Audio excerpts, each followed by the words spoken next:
Start abusing the most broken champions in high and low elo. The new season starts tomorrow, and I'll be explaining everything you need to know about the champions you need to choose and to 1v9 for the new season. This is my tier list below Emerald. I would say that, well, people like to take bad fights, not playing with the win condition, not looking at lane priority and dying stupid ganks, laners usually. And junglers in general are not good with tempo, which means that they're not at the right place at the right time, and because of that as well, they don't base properly, and they're really bad at playing cooldowns. And when I say they're bad at playing with cooldowns, I basically mean that, let's say you have abilities on cooldown, right? Instead of like just waiting for cooldowns, playing very slow, going back in as you have cooldowns, they might just fight till the death. And don't know matchups that well, right? Like, don't know matchups that well.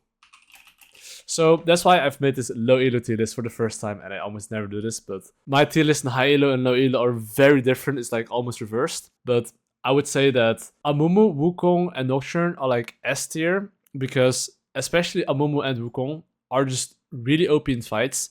And if you just go for a small skirmish and fight, after 6 especially, most of the times you are gonna win a fight. But in high elo, right, it's not like that necessarily. While Wukong in high elo is still fucking OP too, but in low elo as well, people just will fight you even though they lose. And these champs are really good. And why is Nocturne S? Because laners, if their waves are bad, they don't usually respect the Nocturne ult, and they will just die to a gank. Even in early game, in mid game, people will overextend in the side lane, and they'll just die, and then you might lose a Drake or Baron, right? That's why I have like these champs in S tier. So why do I have these other champs on A+ tier? Because these champs in A+ tier are champs that are monkey fighters. When I say monkey fighters, I basically mean that if you fight them, you'll probably lose. So let's say you're playing any of these champs in A tier, and you try to fight the A+ tier champs. Usually you lose 1v1, and people just like to fight. People don't think, okay, I'm gonna give something. People are just gonna fight. Which is why these champs I put on higher tier. And for example here, this is like gold tier, right? I'll just go to win rate.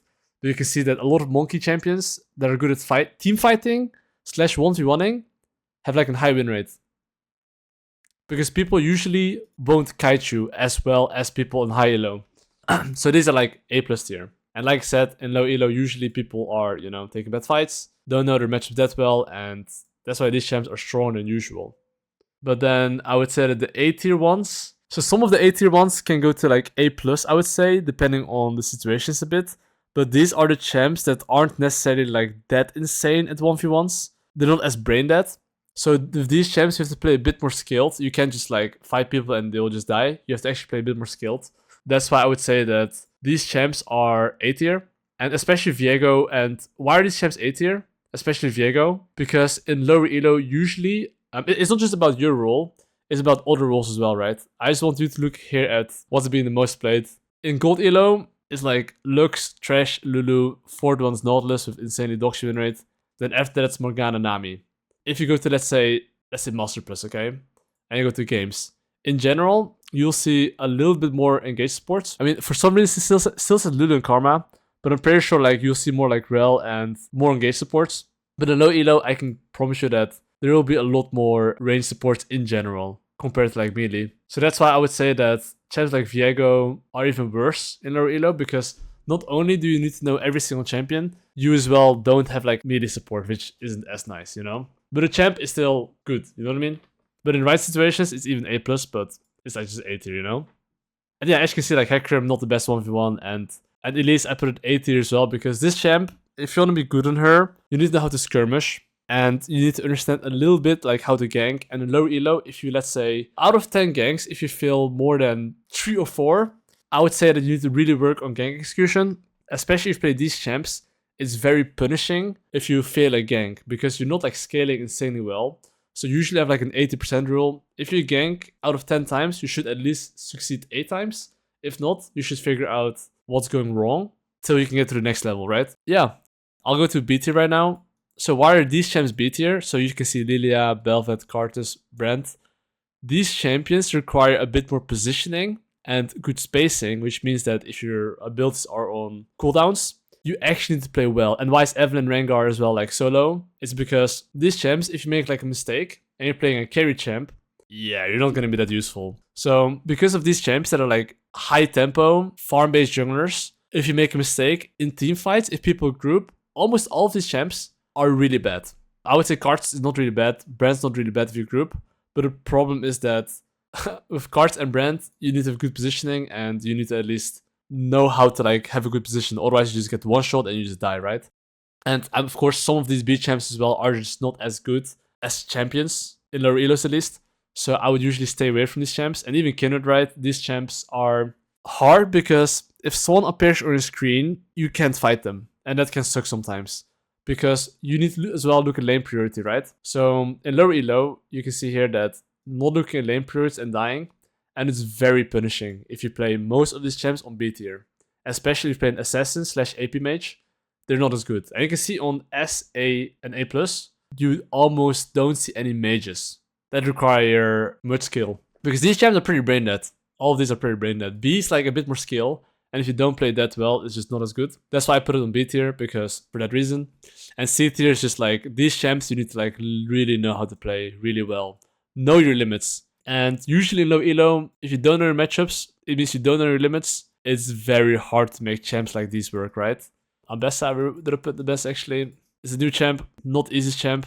I'll put Teemo in like, Teemo is like B tier. I'll put Teemo B tier, right? Actually, yeah, B or A tier. But anyway, that's why you probably get an idea on like Emerald elo. For these reasons, I put these champs on this tier list, and I hope that you guys understand a bit more what to pick for the next season, because season is going to start soon. For season 15, this is a pretty good measurement of like champion pool you should play, especially if you're Emerald below.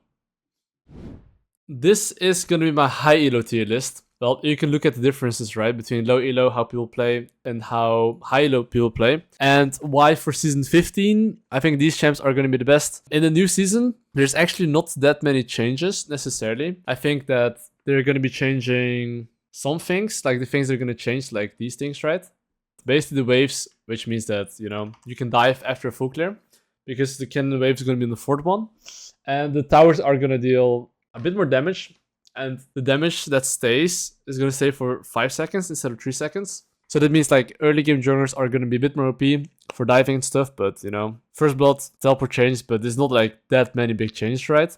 So I would say that this tier list that I've made for high elo is especially based off how people are playing and why these champs are good. And in high elo, I would say that since people have a bit more better understanding about tempo and not taking random fights and playing a bit more on power spikes, I would say that team fighting champs usually / champs that can just like fight well, right? Play slow, are stronger.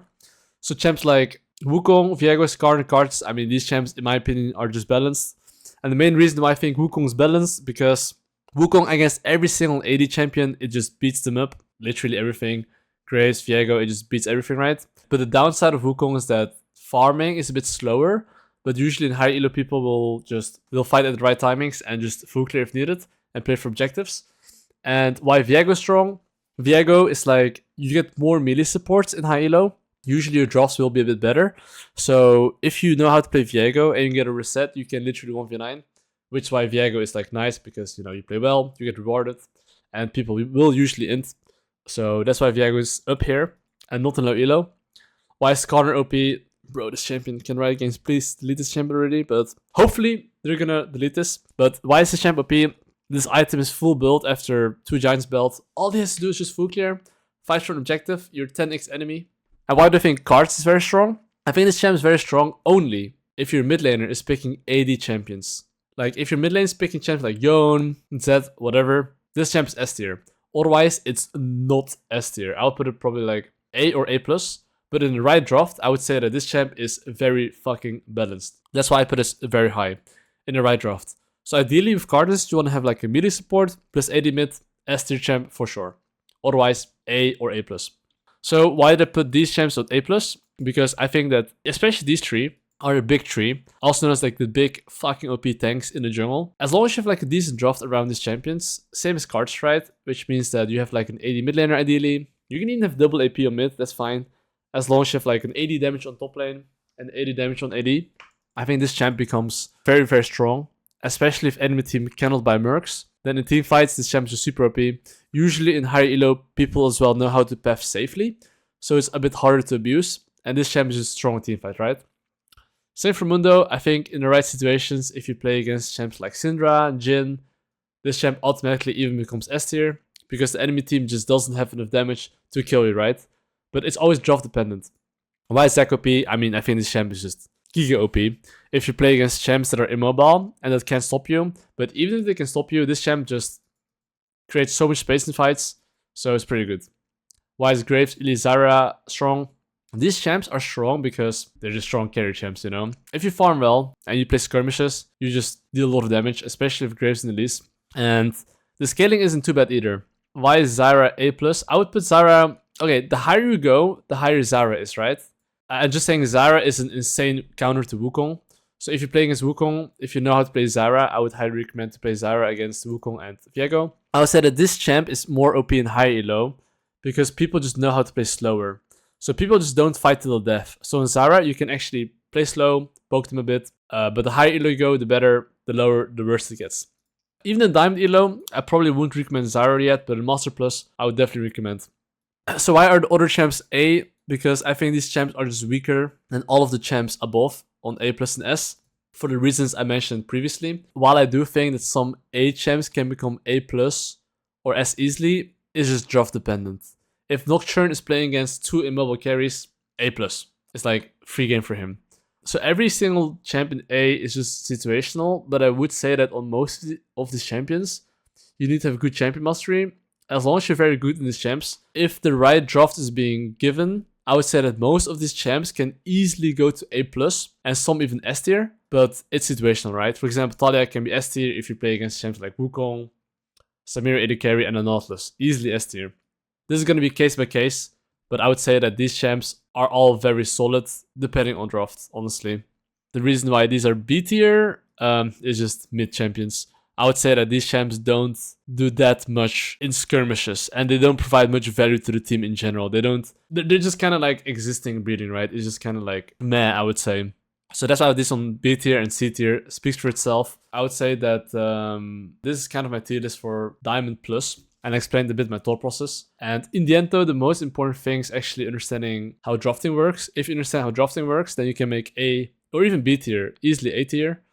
But it's just case by case. But this is just general without looking at a specific draft. And hope you understand a bit more the tier list on high elo basically. And that's it.